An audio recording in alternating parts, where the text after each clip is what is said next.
જય Shri Krishna, good afternoon. તો અત્યારે બપોરે અમે જઈએ છીએ ખાંભા સાઈડ. તો પહેલાં છે ગૌરી અને લક્ષ્મીને માતાજીઓને અંદર પૂરવાની છે.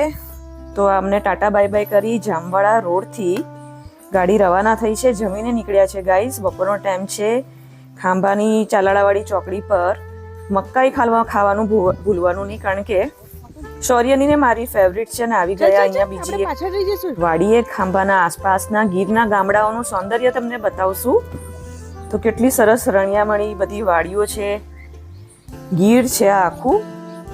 અને જો આ કોઈની વાડી છે સરસ મજાની. ચારે બાજુ ચોમાસાનું વાતાવરણ છે, વરસાદ નથી. અને શૌર્યભાઈને તો મજા જ મજા છે. અને સૌથી આગળ જો, અને અહીંથી હવે અમારે ચડવાનું છે. લસરતા માં દીકરો સાવજ તો ઉપર ચડી ગયા.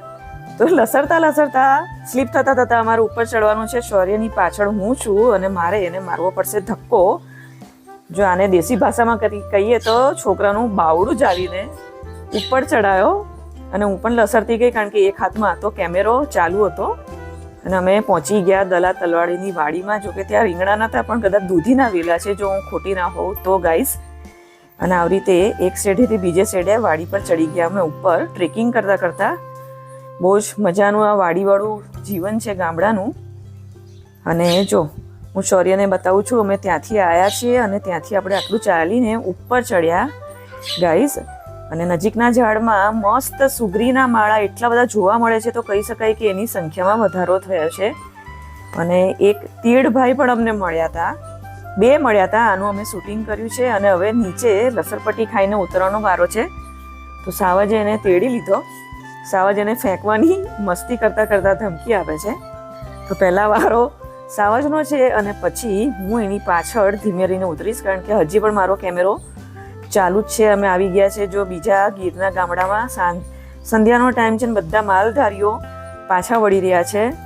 અને જો આ ગામડાનું કેટલું સુંદર રણિયામણું દ્રશ્ય છે અમારા માટે કહીએ તો સીન છે. ને શૌર્યને છે ને ચડાવી દીધો ઉપર, કારણ કે માલધારીઓની લાકડી માગીને એણે મને એટલી હેરાન કરી. સાવજ બીજી વાડીમાં હતા. અને બસ આટલું આખા દિવસનું અમે અંતરાલ કાપી ફરતા હવે આકોલવાડી જામવાળા બાજુ અમે તરત પાછા ફરી રહ્યા છે. અને અમારી ગાડી રસ્તે ચડી ગઈ છે. બહુ જ મજાનું આજે દિવસ હતો. સુંદર મજાના ગામડા, સુંદર મજાનું ગીર, આજુબાજુ ગામડાના રસ્તો, એટલું મજા આવી ગઈ જોવાની. અને સાંજના ટાઈમે બધા માલધારીઓને મળ્યા અને ખૂબ જ મોજ આવી ગઈ. જો